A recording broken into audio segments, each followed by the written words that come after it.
మన గౌరవ మెజిస్ట్రేట్ గారికి మరియు ఇంత చక్కటి ప్రోగ్రామ్ను అరేంజ్ చేసినటువంటి మన మెట్పల్లి బార్ అసోసియేషన్ సభ్యులందరికీ మరియు కోర్టు స్టాఫ్కి, మహిళా న్యాయవాదులకి మరియు ఇక్కడ ఇచ్చేసినటువంటి జ్ఞానోదయ డిగ్రీ కాలేజ్ స్టూడెంట్స్ అందరికీ నా యొక్క నమస్కారాలు. యాక్చువల్గా అంతర్జాతీయ మహిళా దినోత్సవం అనేది మార్చి 5. రేపు శివరాత్రి రావడం కారణంగా ఒక రోజు ముందు అడ్వాన్స్గా మనం ఈ ఇంటర్నేషనల్ ఉమెన్స్ డే జరుపుకుంటున్నాం.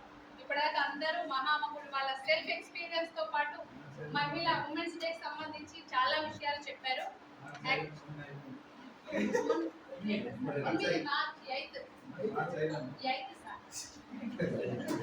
ఉమెన్స్ డే అనే విషయంలో ఇప్పుడు మీకు అర్థమవుతుంది. పోరాటం అంటే ఆన్సర్ కరెక్ట్ గా చెప్పగలిగితేనే మనం ఇక్కడ నిలబడగలుగుతాం. ఇంత మించిన ఎక్స్పీరియన్స్ ఎగ్జామ్ నేను చెప్పింది ఏంటమ్మా, ఈ డేకి స్పెషల్ ఏంటి అనేది ఇప్పటిదాకా ఎక్స్ప్లెయిన్ చేసారు. అంటే పోరాటంతో మొదలైన రోజు ఇది. మాకు పని గంటలు తగ్గించండి, మేము కూడా పురుషులతో సమానము అనే విషయం పోరాటంతో ప్రపంచం మొత్తానికి తెలియజెప్పిన రోజు ఈ అంతర్జాతీయ మహిళలు మేము కూడా పురుషులకు తక్కువేం కాదు అనే పోరాటంతో మొదలైన ఈ రోజును అంతర్జాతీయ మహిళా డేగా డిక్లేర్ చేసిరు మార్చి 8 రోజు. అయితే అనుకోవచ్చు 365 డేస్లో ఒక రోజును మహిళకు కేటాయించిరు అని అంటే మనం ఎంత ఈ రోజును మనం పండగగా సెలబ్రేట్ చేసుకోవచ్చు. అంటే మనకంటూ గుర్తింపు ఇచ్చి ఒక రోజును మనకు అప్పచెప్పి. అయితే ఇంకొక విషయం ఏంటంటే రీసెంట్గా 33 రిజర్వేషన్ బిల్ పాస్ చేశారు. 33% మహిళలకు రిజర్వేషన్ పాస్ చేశారు.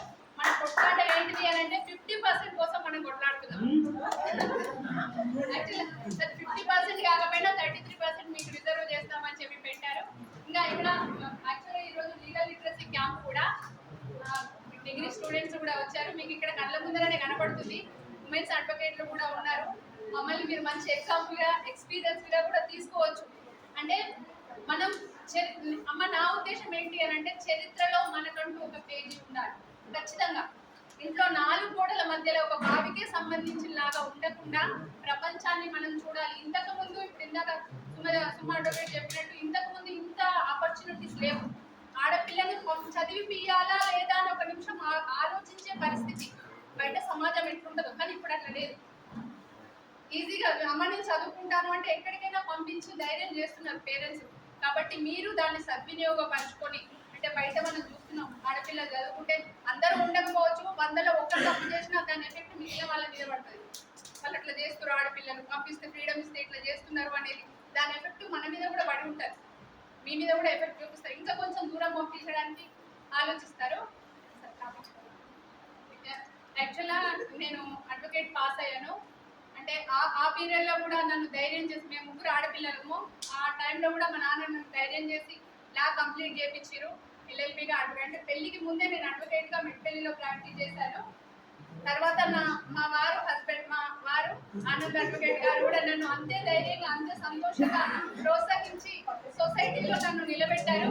ఇవాళ నేను ఈ పరిస్థితిలో ఉన్నాను అని అంటే నిజంగా నా తండ్రి, నన్ను చదివించిన నా తండ్రి, నాకు ఇంత ధైర్యంగా సపోర్ట్ ఇచ్చిన నా భర్తనే దీనికి కారణమని నేను ఉమెన్ సక్సెస్ అయ్యి ఇవాళ మీ ముందు నిలబడింది అంటే ఒక పురుషుడి ఎదుగుదలకు స్త్రీ ఉందో లేదో నాకు తెలియదు. కానీ నా ఎదుగుదల, నా డెవలప్మెంట్కి మాత్రం 100% నా ఫాదర్, నా హస్బెండ్ ఉన్నారని చెప్పి ఇంకొక విషయం ఏంటంటే మరి ఇది సందర్భమో కాదో తెలీదు. 365 రోజులలో ఒక రోజును మాకు కేటాయించారు. అలాగే 44 సంవత్సరాల బార్ చరిత్రలో లేడీ ప్రెసిడెంట్ గా నేను నిలబడాలనుకుంటున్నాను. మహిళా సందర్భంగా ఒక సంవత్సరం మాకు కేటాయిస్తారని అడ్వకేట్ తరఫున, లేడీ అడ్వకేట్స్ అందరి తరఫున, అంటే నా ఒక్కదాని కాదు మహిళల కోసం కేటాయించండి అని చెప్పి సభాసంగా నేను ఒక రిక్వెస్ట్ పెడుతున్నాను. అంతే. నాకు అవకాశం ఇచ్చినందరికీ థ్యాంక్ యూ.